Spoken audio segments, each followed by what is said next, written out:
Hello everyone, and welcome to today's training on mastering those sugar cravings. This is a training based on the principles of the Power Foods lifestyle, and I am Kristy Jo. So I'm really excited that you're here today.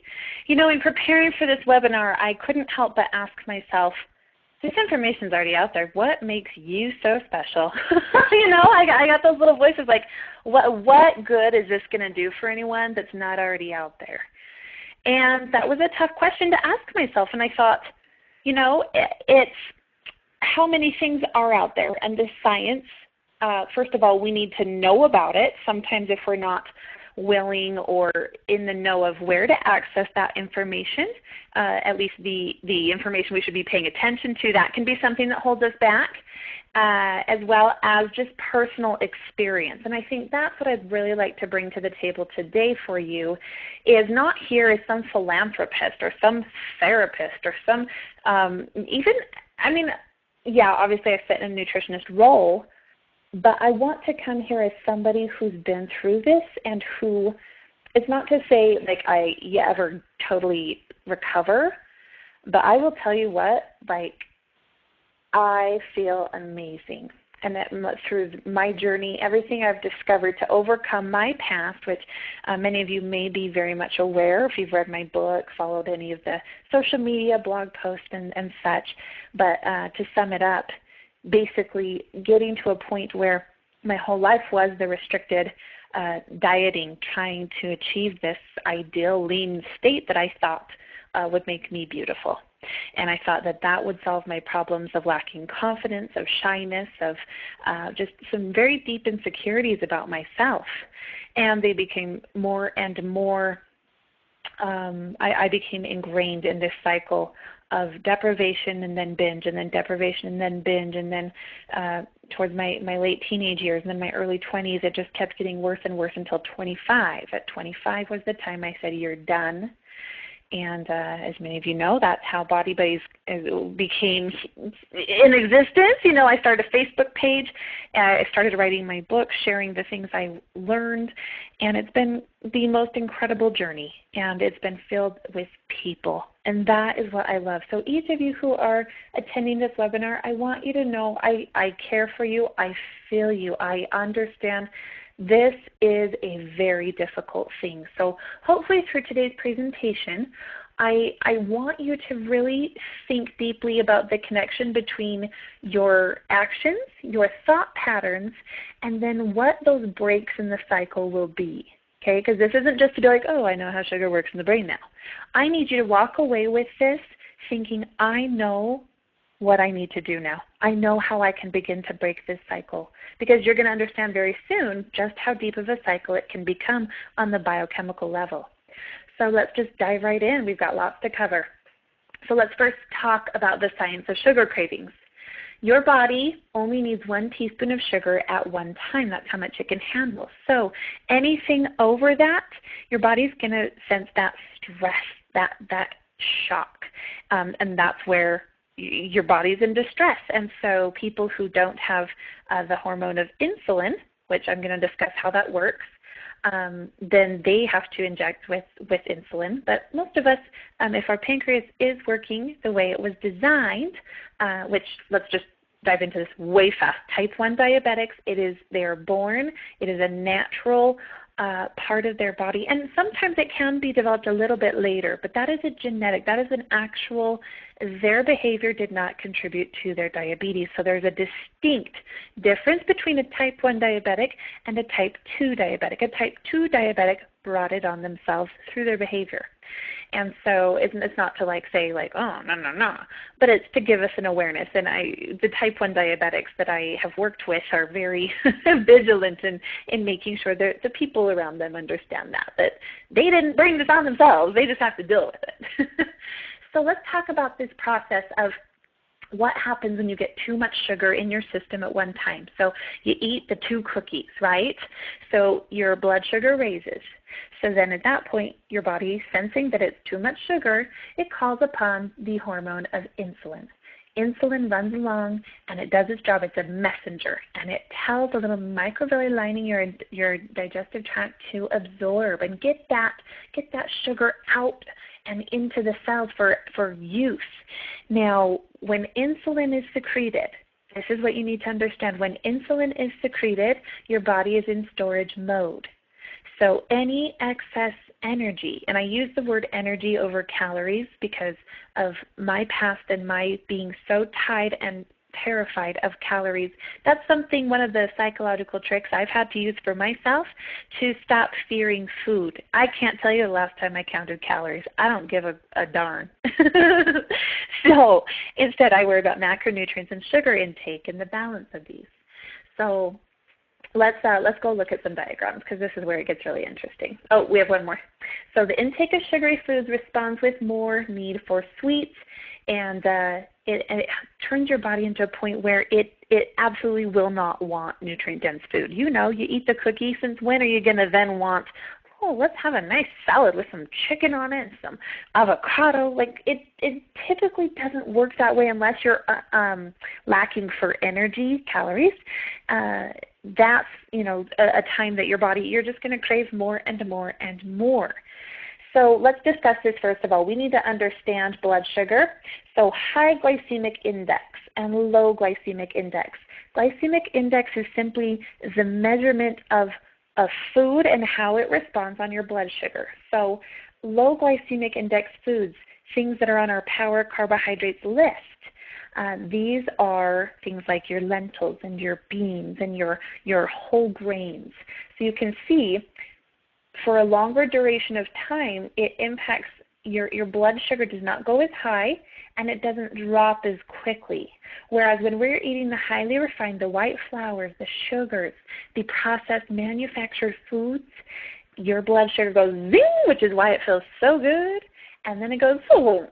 And what happens when that blood sugar drops again? Your body senses, oh no, low blood sugar, low blood sugar. So what is the natural mechanism to get your blood sugar stable again? Oh, let's turn on the cravings for more carbs and sugars. Okay, and let's remember carbs and sugars, we equate them to the same thing. There's 4 calories per gram. Carbohydrates break down to glucose. Okay, now table sugar is a little bit mixture. We're not going to get into the chemical compounds, but let's just remember sugars, carbs, we're going to treat them the same, okay? So the higher glycemic index, this is why it's not just about calories, because if you have 100 calories of a high glycemic index food, let's say those, I used to eat these thinking, oh yeah, I'm saving my calories, those 100-calorie snack packs. Oh, talk about diet suicide. Like, because you're spiking your blood sugar and you're giving yourself no nutrients to tide yourself over. So you've literally wasted 100 calories on garbage that is putting your body in a state of stress, and you're going to be fighting all kinds of cravings now. Horrible idea. I'd rather see you I'm going to show you at the very end of this some other types of dessert options, things like that. So stay away from the manufactured stuff versus, having some nice brown rice, or having some lentils and black beans, or having some yam, things like that, because there's fiber in these. There may be some fiber here, but it's artificial. Okay, it's not these naturally occurring beautiful, beautiful fibers. So insoluble fiber, particularly like in oats, that really helps also with cholesterol. So that's why we want to get familiar with what types of carbohydrates are going to land us in this ballpark. So get familiar with the carbohydrates in that column of macronutrients on your Power Foods list. If you have not printed this list yet, it is on the website, www.body-buddies.com, and click on the Power Foods Lifestyle tab. There's a drop-down menu that says Self-Training. So on that tab is your Power Foods list. That needs to be what you fall in love with. And instead of saying, this is all I can eat, you need to say, look at what all I get to choose from. It's attitude. When you can get yourself saying that, then you're going to start seeing some awesome results. So really quickly here, let's just dissect this for 1 minute. And sometimes for me, when I'm faced with a temptation, or when I'm like, oh, it's a non-strategic food, I really want it, things like that, I actually picture my body. And I picture my organs, and I picture that it's not this foreign thing that just happens inside, but no, these things, you rip your skin open, guess what? You got these organs there. Blood and guts and glory, they're there, so you can't ignore them. Okay, ignoring them is what then gets you in trouble and you're in the hospital. So you eat food, it comes down your esophagus, comes into your stomach. Okay, now the only food that is actually really important that we know, like, so the high glycemic foods, they break down so quickly that they just go fling, and they enter the small intestine. Okay, and that's where, as soon as it hits, like your pancreas is like, oh, that's where it's seeing that you've got this sugar that needs to be taken into active use, otherwise it's toxic. And so at that point, that's when it releases the hormone of insulin. So on the other hand, if you have under-fueled self, then you actually, the anti-hormone, I like to call it the anti-hormone, the opposite, it does the opposite job of insulin is your glucagon, and that's what helps to break down storage for use and feeding into ATP systems. A lot of the what am I looking for? It's just some of the, I'm trying not to go too scientific here. Let's just say some of the chemical processes for energy use and expenditure. So let's just kind of picture this, okay? That will help you as you, instead of thinking this is about willpower, for me it's been the big time using logic to say, if I eat this, this is the response. I know my insulin then is going to be secreted. I'm in storage mode. My fat burn is off. So if I was working towards a goal, am I willing to shut that down? Do I not care about my goal enough to say, you know what, I surrender to 6, 8, 12, 18, 24 hours of no more fat burn? No, heck, I'm working my butt off. I'm not going to sabotage that. Are you kidding me? So that can be something very helpful, is take yourself through the process and say, do you really want it? And if you do, awesome. Own it and say, I understand, I'm shutting off my fat burn, and I accept it, and I own it because I am choosing to eat this, and that's okay. Sometimes that is okay. But let's continue onward. What I need you to understand is the difference between cravings and fixations. Okay, if a client ever texts me and is like, Kristy, I just really want this, I said, is it craving or fixation? dot, dot, dot, dot, dot, dot. Oh, fixation. I said, are you eating your meals? Yes, I said, then it's a fixation. If you're eating your balanced power food meals, which I'm going to get into in a little bit, you give yourself so much more power over your body and over these physiological mechanisms and needs. Okay. Now there are times we are going to see more of a severe sugar addiction than others, but let's assume that it's just kind of, it's there. You know, everyone for the most part likes sugar, so let's just go with that. Okay, now you need to understand, for a true craving, if your body is screaming for sugar, it's actually your body's plea for energy. So what is the deeper problem here? Are you fatigued? Are you stressed? Are you sleeping enough? Are you giving yourself the break from life that you need? And I will tell you, most of my coaching calls that happen with my clients, we don't even talk about nutrition.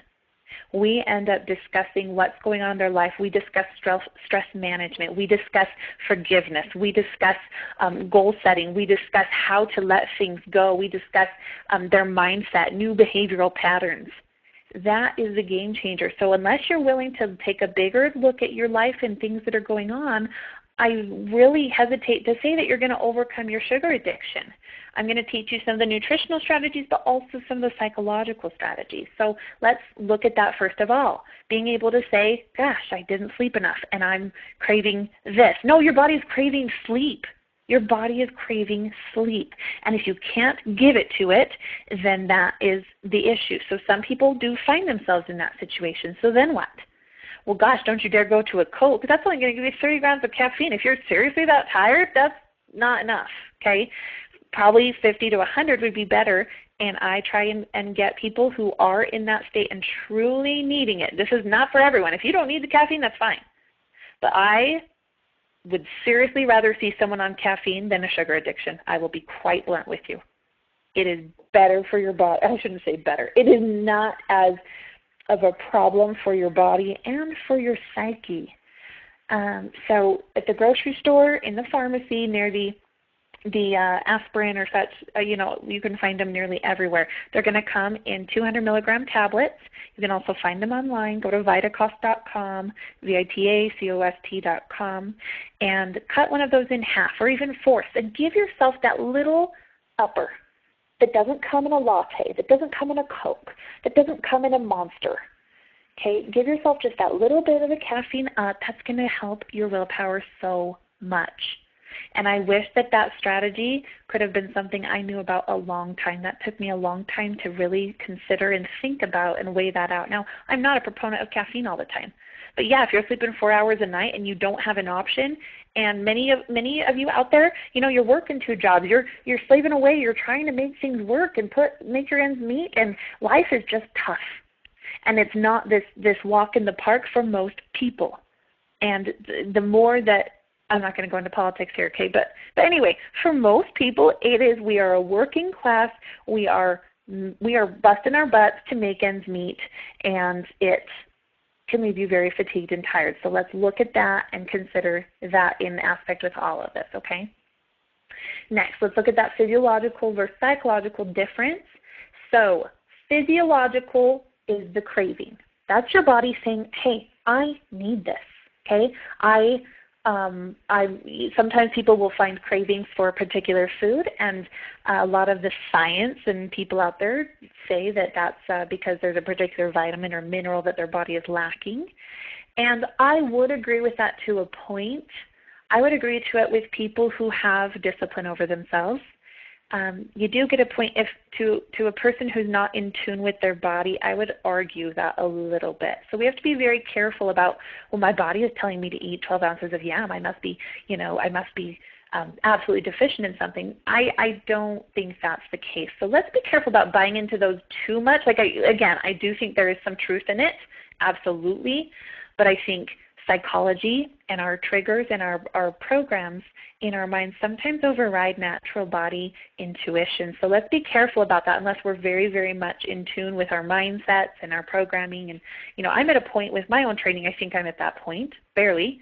It's taken me 3 years of all-out effort to get here, and I'm not saying that to discourage you from trying, absolutely not, but I want you to understand this is a process of self-mastery, day-by-day baby steps. So the biological response of a physiolocal craving. Okay, so the psychological is a fixation. You have control over that. And that's where you convince yourself you have a craving. You see, you have a sight, a smell, something, a memory. And I'm going to talk about how those memories are programmed in your brain and then elicit another response. And that's where you're like, oh my gosh, I have to have it, because your memory deep down is giving you that response, and so you crave it, you want it, and crave not in the way of the physiological. So I got to use my words right. You fixate on it to the point of believing your body is craving it. So the thing is that your brain loves pleasure, and it locks in the emotion in the memory center of your brain, and that is what we have to be very aware of, is that every time you eat something, you're locking in a memory of that. Every time you drool over something, every time you, here's the thing, okay, I chose this picture for a very important reason. I had a very, very, very deep talk the other week with one of my clients who I just straight up asked her, I said, are you pinning recipes on Pinterest?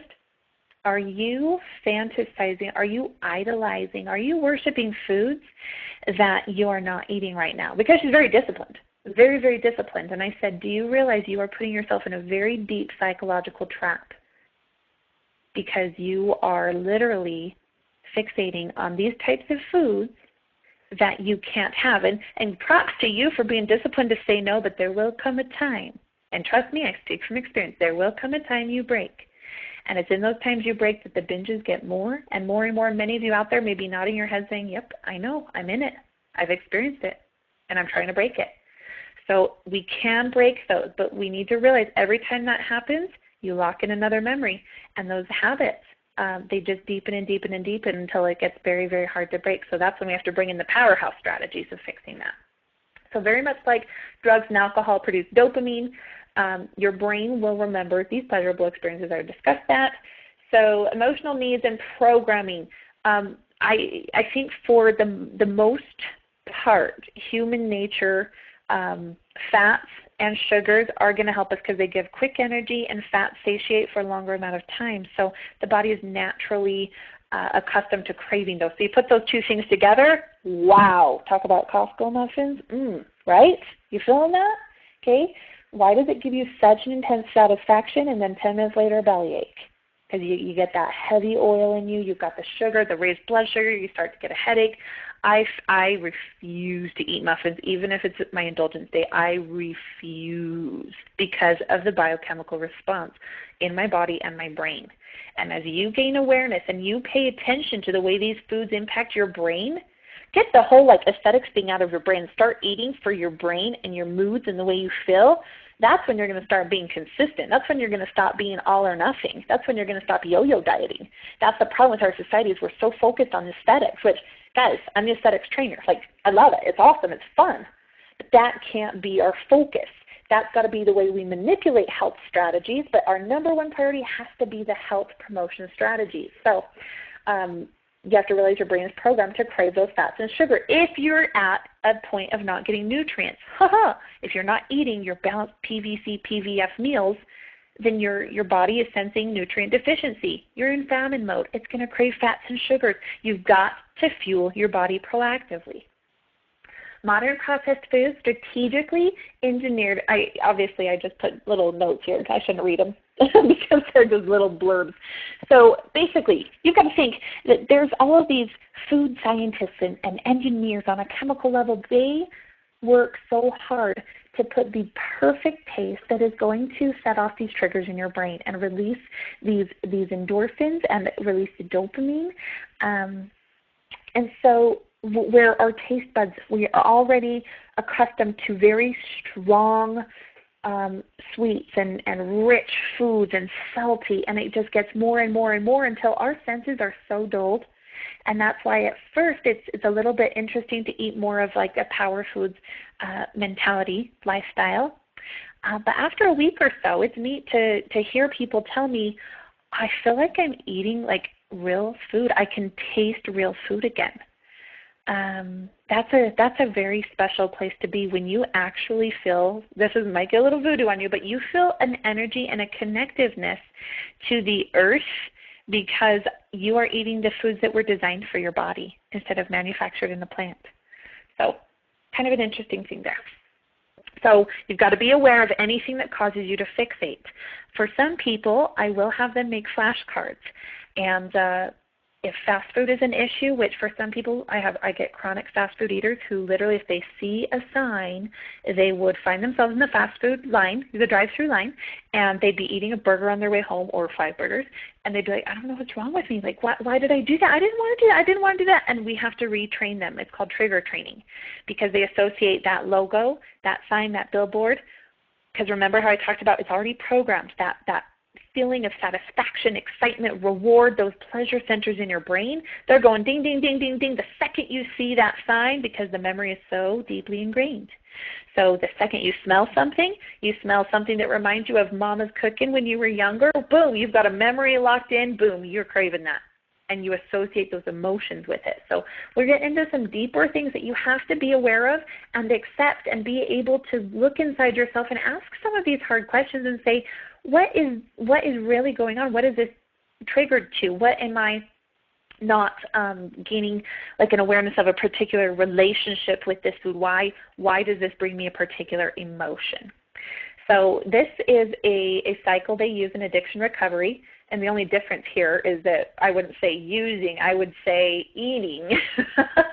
And let's just eating high sugary foods or maybe eating non-strategic foods in larger portions where it has to be to the point where it does bring guilt. So let's just use that. So this is the cycle. So you're going to start with an emotional trigger. And I would even argue, I teach people in another webinar, if you've seen my goals or overcoming doubts and goal setting, that webinar I talk about how everything starts with an event, and then the instant reaction from an event is a thought, and then it's the thought that triggers the emotion. So I would put in a few other little parts of this cycle here. But you get the emotion, and then the emotion is programmed and it's aligned with the coping mechanism or the craving Okay, and so typically when you feel like, oh my gosh, I keep falling in victim for those sugar cookies at night, or the Doritos chips, or the Chips Ahoy, or whatever it is, then that's your ritual. Okay, and then, well, I guess these are kind of combined in two, and then typically it may take you a little bit, maybe instantaneous, but you will feel the guilt. And that's a very, very difficult place to be. That's where we pick up a whip and we just start whacking. We are relentless, aren't we? We are mean. And I look back at a lot of my journals. I was a very, very frequent journal writer. And there's not an entry I've ever found that didn't talk about how much I was either happy with my control over my body or angry, and how I punished myself, and how long I was at the gym, and how many calories I ate. And I'm not going to use the word depressing, because I find it just interesting now that I'm out of that, because now I'm observing the difference in my psychology and everything that has helped me to overcome that. But I just want you to know you can break that. Okay, if you are someone that does fall in this pattern, and how we break it is when we get the emotion, then you have that craving. You've got to get a new healthy habit in place. You've got to get that set up, and it's got to be planned ahead of time. Otherwise, boom, you're going to fall right back where you started. So when you come off sugar, when you make that decision that it's time, you've got to get it out of your diet. You've got to get that out of your system, because everyone knows sugar isn't good for you. But when you seriously know how good sugar isn't for you, like that it's causing inflammation in your body, that maybe it could be causing yeast growth, that it could be feeding potential tumors or cancers, that it is the root of all disease, inflammation, and sugar causes that. When you understand how much it's holding you back and debilitating you and causing you to live a lesser quality life than you could, you're going to want to make a change, I promise you, because I live at a high level of living that I never experienced my whole life, in energy, in confidence, in just passion for life, and especially just the way my brain works now, because of how much I have worked to study foods and supplementation to get my brain functioning in a way that I wasn't depressed anymore, that I didn't feel these sadness, these deep blues, that now, knowing what I know, for me it was truly the foods to balance that and regulate that weren't there. So it is going to be a little bit painful and debilitating if you withdraw immediately all at once, depending on your level of sugar intake. So depending on that, you may want to taper off your intake gradually instead of all at once, because it is going to be rough. It is, because it's like a drug addiction. The way your brain is used to that, so it could just be drop your portion size and make little goals, like this week I'm only going to have this, next week I'm going to have only one, things like that. But if you have a high sugar intake, I would actually recommend you not just cold turkey it, because unless you're willing to fight and you know it's going to be a good fight, and you're fighting for your health and you're fighting to hold strong through about a week of withdrawals, then it might be better to go gradually.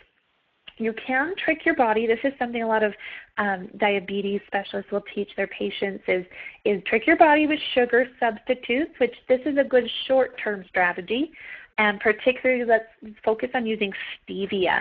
That's going to be the natural artificial sweetener, as much as that is like a total it goes against itself. But most of our diet and food culture, if it's 0 calories, or not 0 calories, but 0 sugar, is going to be a sucralose. Now, sucralose, with all of our artificial sweeteners, there are just a lot of controversial things that's surrounding them in the academic fields, and they're not out yet because it hasn't been proven. But when there's enough speculation, that's when I say, why would we continue if we're concerned? So let's be careful of that, and I try and really watch my sucralose intake because of that. Another great way to help yourself and get that healthy habit in there, you've got to respond to physical activity. I can't tell you how much it does for me in my office. Like, believe it or not, I work a desk job, okay? I mean, I run an internet business. So it's like I'm working at any other job. I'm here, I'm at my desk like 15, 16 hours a day. But then I go train at the gym, just like anybody else, and I'm home. And so during the workday, for me to drop and do some push-ups or some sit-ups or hold a plank or just 2 minutes of stretching and posture correction, that alone can sometimes kick a little bit of feeling. Because when you're working, if any of you work a desk job, sometimes it's just monotonous and boring and you just need a little bit of fun, huh?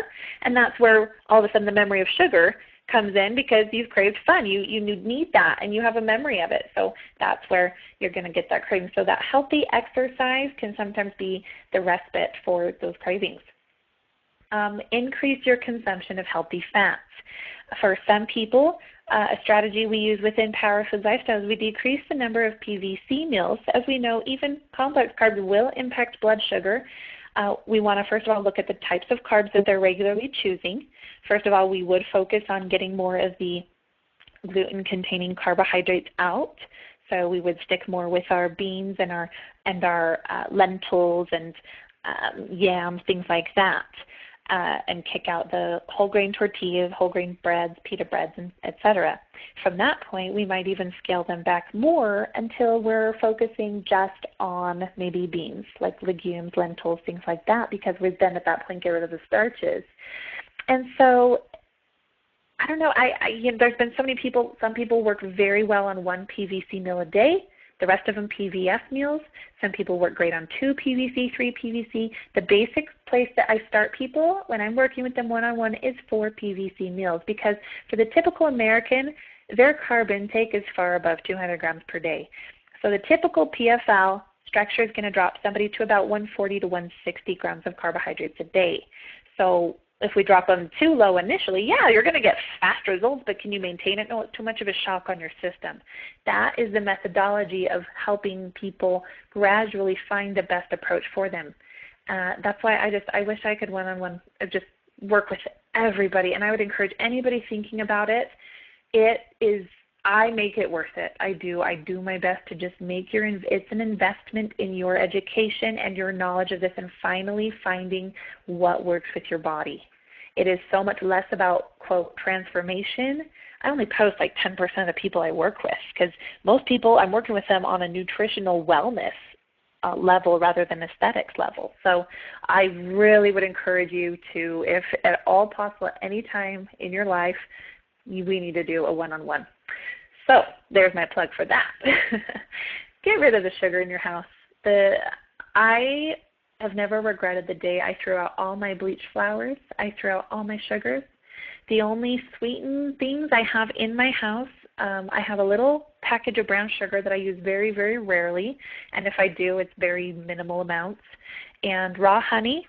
And I don't even use stevia, because my feeling is if I need to use stevia, I'm going to go boring. I'm going to go bland and not use anything. So if I don't mind a little bit of a blood sugar spike with raw honey, then I'll use it. And if I'm on a competition prep or I'm doing some sort of shred for a photo shoot, then and I'm being very aware of my blood sugar levels, then I'll just go nothing and just say, it is what it is. Enjoy your food. Taste it, for darn sake. Okay? For darn sake. That's cute. Yeah, that's really cool. All right. Put yourself not next to those foods. And that's hard when you're in a family, because you don't want that to rub off on everybody. You know, like everyone needs to do it at their own time. And some people just aren't ready. And that's not fair to put what you are trying to do on your kids or on your spouse, because that can feel very, almost like an aggressive attack. And it causes some distress in relationships. So be careful of that. But I would recommend the more you can just stop buying those foods. Stop getting them in your house and start focusing on the things you can create with your Power Foods. That would be great. Keep a food journal, daily intake, cravings. Wow, I should have spell checked that. Sleep habits, energy levels, and weight. And then be sure and share your triumphs with others. The more that I see people post in our closed Facebook group, Power Food Lifestyle Champions, in the 8-week challenge groups that go on, it's really neat because, you know, that's not necessarily, like, I might see it, I might not, but it's to help others and to inspire others. And you don't know how sharing some of those triumphs may inspire somebody else. So I would encourage you to post in those forums and to be thinking about how can you share what you're learning with others. So let's talk about some of the parts of the Power Food Lifestyle that are there for a reason. Okay, the Power Food Lifestyle structure takes all of the science for a lot of the different stuff we're trying to accomplish, and it just puts it in a structure that is simple, and it just is the answer for, I mean, if you threw any illness or disease at me, if you threw any problem, I could use some form of a little bit of manipulation of Power Foods lifestyle philosophy to make it work. And it's gotten to this point where I am grateful. It's like my brain has just opened up to understand, and I can't explain it. Everyone's like, well, you're not a dietitian, you're not this. I'm like, you're right, I'm not. Like, I'm a person that's been through this and started using this philosophy, and the more I study, the more I work with people, and then someone comes to me with a new disorder, someone comes to me with this, and swollen feet, and bruising, and yeast growth, and all this, and we put the right strategy on them.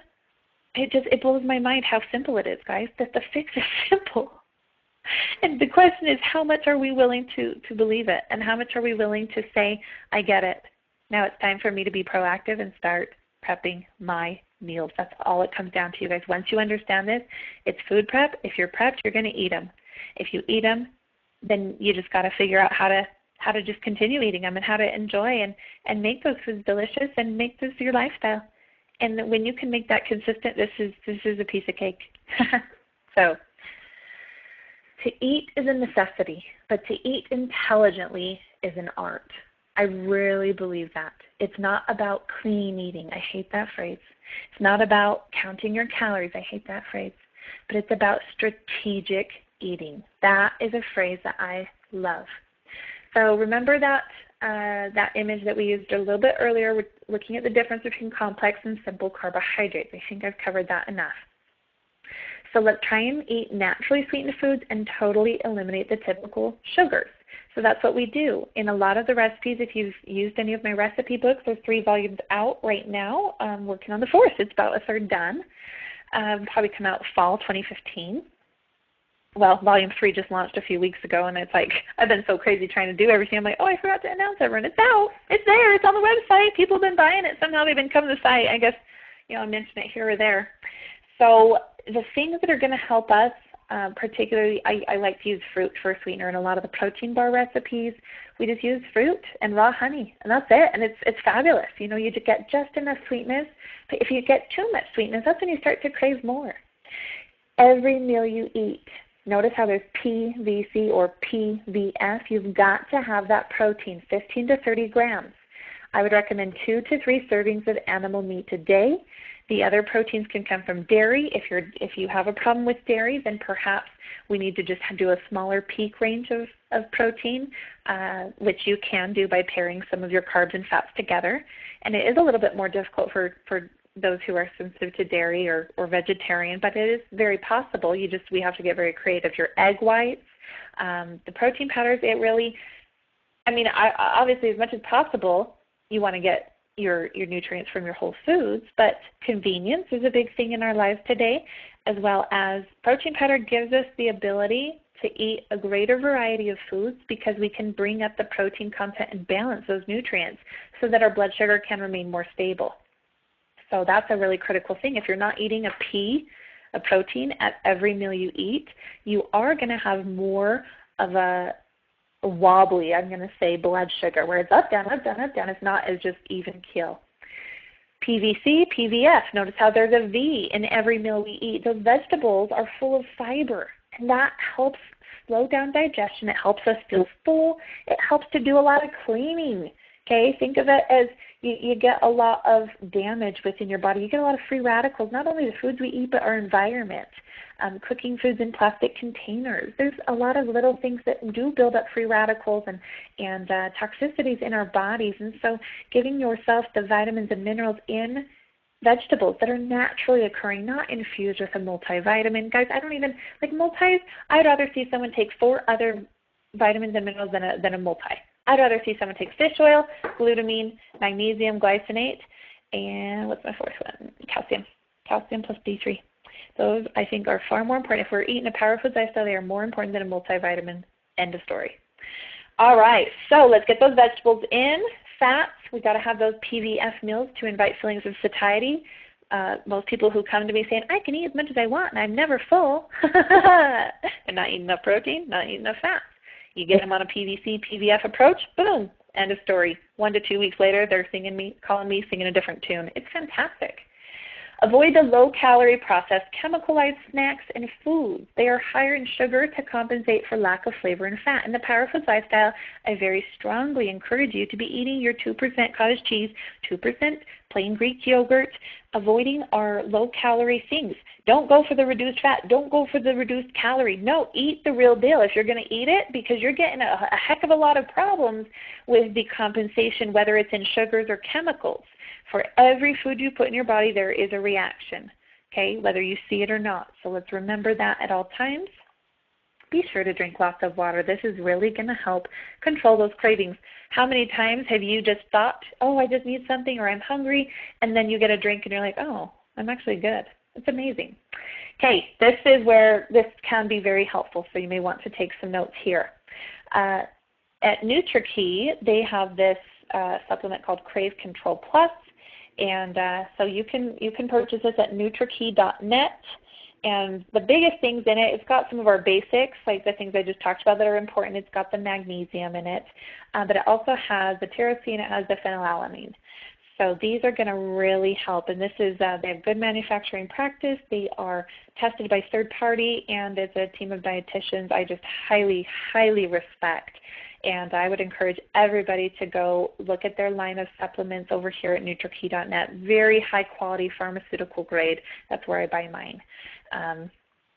So next we have B complex. This is going to boost serotonin levels and your ability to utilize carbohydrates. So that could be a very important thing to be making sure you're getting. Fish oil, if you're not taking fish oil, this is going to enhance your insulin sensitivity and give you that combat for your sugar cravings.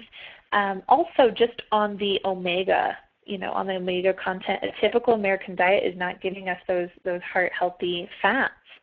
And so this can help to change that ratio. Most people are getting too much saturated fats, things in our dairy, things in our animal proteins, and we're not getting enough of our monounsaturated and polyunsaturated fats. So be sure you check out on that Power Foods list all of the fats that are listed under the fats category. Those are going to be the things that help balance out those ratio of unsaturated and saturated fats. So fish oil really will help. I'd recommend bare minimum 1 gram a day. Go from there. L-glutamine. This is an amino acid that can help stabilize blood glucose and diminish sugar cravings. Now, L-glutamine may be known because it's something used for athletes because it helps to prevent muscle breakdown. So for people who are looking to cut fast, cut hard, get ripped and shredded, glutamine is a very important supplement to help protect their lean muscle tissue while they are cutting body fat. L-glutamine is also used for cancer patients, for people who have been in accidents or surgeries because, again, protecting that lean muscle tissue. So this can be a very, very beneficial supplement. I just usually put in my very first water I drink in the day, I will take my scoop, which is 5 grams, and I'll just plop that in there, stir it up. It's a clear powder. You can't even taste it. Just chug that. That's the way I start my day. Because of the way I train as well for muscle, I also do 5 grams prior to my workout. Magnesium. Now make sure you're getting magnesium glycinate. This is the most bioavailable form of magnesium, but if you're purchasing magnesium in a grocery store, your chances are you're getting magnesium oxide, which is still good, but it's not as highly absorbable and available. So this is going to help regulate your blood sugar, and I believe that's supposed to say combat, but that's a really cool word. So we're going to keep it there, bombast. That sounds way more aggressive of a verb. So it's going to bombast your stress and insomnia. Magnesium is also really critical for brain function. So that is one of my top, I'd say magnesium and fish oil are some of my top recommended vitamins and supplements that really they need to be there for most people. Chromium is something also that has been found to help with some of these sugar cravings. So this is going to help with glucose metabolism and improve insulin sensitivity. Now I don't have a dosage on that because I don't regularly recommend it. But as far as magnesium goes, to 50 milligrams, sometimes even 500, doing it twice a day. But magnesium has been found over and over in studies. It is absorbed better in the evening hours. So all of my clients take it with their meal 5, their dinner meal. And then, yeah, I think that's good. And then fish oil, it's great if we can distribute it throughout the day. I personally take a fish oil at meal 1, and then meal 3, and then meal 5.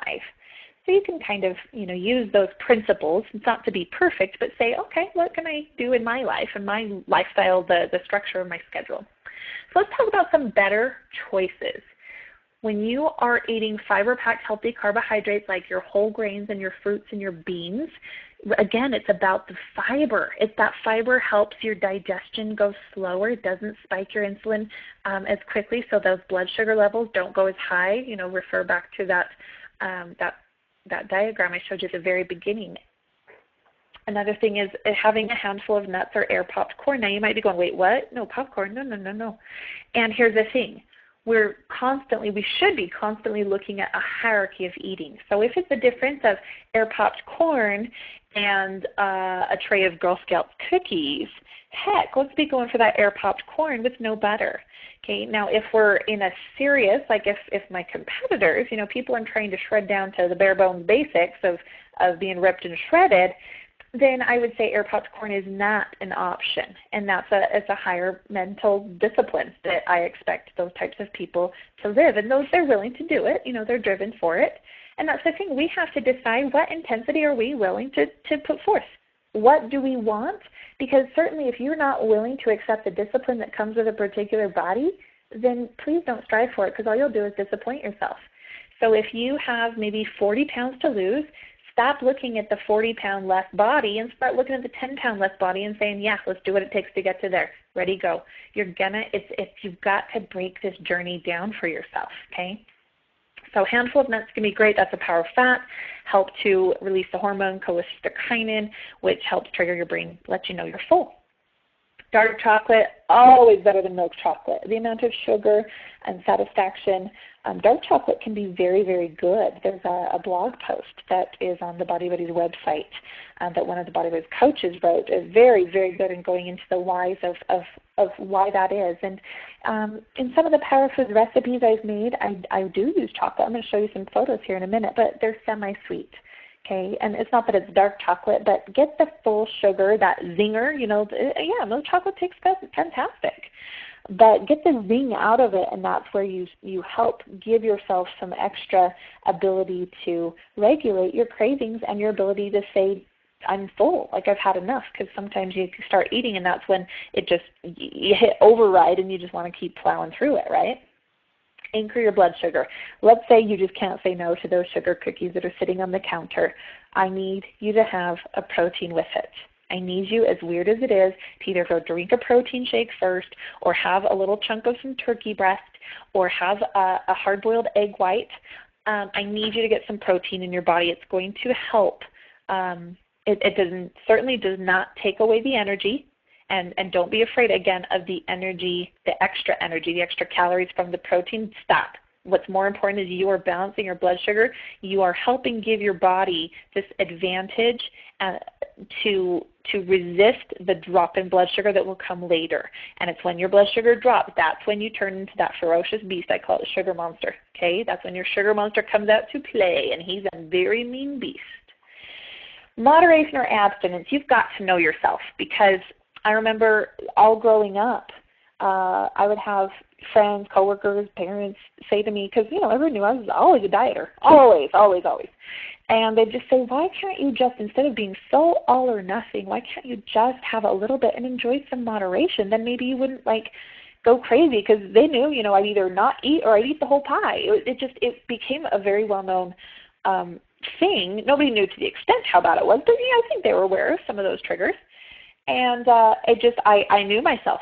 I knew if I had a little bit, I would not be able to say no. And many people I consult and work with say the same thing, that once you have a little bit, it's like game over. I can't, I have no control. So for me personally, this is why the indulgence meal that I teach with the Power Foods Lifestyle is so critical. Because if you are finding yourself grabbing that handful of cookies or goldfish or Jolly Ranchers or M&Ms, if you're finding yourself going for those sugary things, even if in small amounts each day, you've got to think that's what happens. That fat burn goes off for a period of time. And if you are realizing that that's turning on your mechanism to have more cravings, then wouldn't you be willing to say, why don't I go really hard for 6 days and enjoy an indulgence meal, realizing I am going to be more susceptible to cravings because I turn that on, but I will have enjoyed it, and I will put my foot down and say, you had your meal. You know, whether it's a meal, I'm classifying meal as anything that's in that window for that we count. We knock out 2 of our typically 6 meals a day. And now it's different. Some people are on 4 meals, 5 meals, 6 meals. What's important is that we're eating smaller, more consistent meals the best that you can within your schedule. And so, you know, maybe look at that and assess within yourself. Where do I need to go? Do I need to be very vigilant and say, not till my indulgence meal, and earn it, dang it, earn it. Stop fudging numbers. Stop, you know, having a little snack of something and thinking you're still being perfect. You're not. Okay, and sometimes it's a hard reality. I'll ask clients, they're like so frustrated their body's not changing. I said, what percentage are you giving it? I said, most people think they're giving 95. They're actually giving 85. And I will tell you that 10% or 15% does make a difference. It does. So we've got to set ourselves up for success by planning an indulgence meal where we can have those non-strategic foods and enjoy some foods. It's not saying goodbye to them forever, but we've got to realize that only these strategic foods and pairings are going to put our body in an environment to heal from the inside out, get your body functioning. So, well, I'm creative. I like delicious things too. Those of you who know me know I love peanut butter jelly sandwiches. I love maple donuts. I love pizza. Those are some of my favorite foods. So I have had to get very creative for giving myself better choices. Yum Yum muffins, volume. I'm going to see if I can get all the volume of recipes correct. Volume 2. Bedtime protein pancake, volume 1. Blueberry pudding, chocolate blueberry pudding, volume 2. Decadent peanut butter pie. Guys, if you have not yet had that, it is fan-freaking-tastic. You would not know that you can use that for a PVF meal. You put a veggie with it, boom, you hit your macros. That's in volume 3, just recently released. Roly-polies, those are another favorite of mine, that in those evenings just needing something a little bit sweet. Oh, look at me, even I said needing, no wanting, fixating, because if I balance my meals, I don't need it, I want it. So roly-polies are in volume 2. What are these called? PB Choco Bites. Choco Bites. Choco, yeah, I think I say Choco. PB Choco Bites. These are delicious. I've had a lot of people email me after eating these. They're like, holy Toledo, this is a reunion food. This is a party food. They are yummy, yummy, yummy. Lots of good things in them. Lots of, and again, this is the chocolate. We use a semi-sweet. And then this is another personal favorite, the indulgence bowl. Now, I recently have come to discover that I am more sensitive to dairy than I previously thought. And so be careful, if you do have a dairy sensitivity, and realizing this isn't an ideal meal, but is it a better choice than going to town on cookies and donuts? Absolutely. So here I have like a Carb Master yogurt. It is sucralose sweetened, so be careful of that if you're really sensitive to sucralose. And again, we want to keep that content down. Then I have some cottage cheese here and then some natural peanut butter here. Now I need you to be doing natural peanut butter because it's a different oil than is used in our Jiffy and our Skippy. Those are the vegetable and the hydrogenated oils that are found in those types of peanut butters. Those are the oils that they can contribute trans fats, but it's also causing some more buildup and possibility of your liver producing more higher cholesterol. Okay, so those can impact those. Those are more important than, don't worry about eating dietary cholesterol. Instead, we got to focus on getting the oils out, and it's sugars. Guys, the sugars are huge for cholesterol as well. So we've got to start regulating ourselves there. And then I just use a little frosting, just something to make myself, and those are unsweetened coconut flakes on top. So this is in volume 3? I think so. Yeah, volume 3 is a very dessert-heavy recipe book, so I must have gone to town on that. I think it's because I was creating that book during the holidays. That's why. That would be why. So I hope this has been very helpful for you in thinking through some of the things that will begin to help you. There is hope, but you've got to put both the nutritional strategies and the psychological strategies in place, and you've got to start being honest with yourself. So I just want to leave you with 3 quotes that I hope will really cause you to think and inspire you. Have patience with all things, but chiefly have patience with yourself. Do not lose courage in considering your own imperfections, but instantly set about remedying them. Every day begin the task anew. The ultimate measure of a man is not where he stands in moments of comfort and convenience, but where he stands at times of challenge and controversy. I love that one. I will persist until I succeed. Always will I take another step. If that is of no avail, I will take another, and yet another. In truth, one step at a time is not too difficult. I know that small attempts, repeated, will complete any undertaking.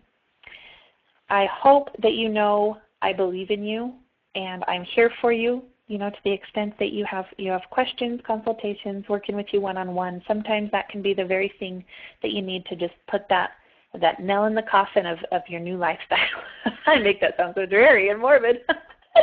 But anyway, just constantly remember why you're doing this, who you are. Be kind to your body. That's all this is about, is being kind. So go ahead and follow up with me. If you have any follow-up questions from this, shoot me an email at KristyJo@body-buddies.com.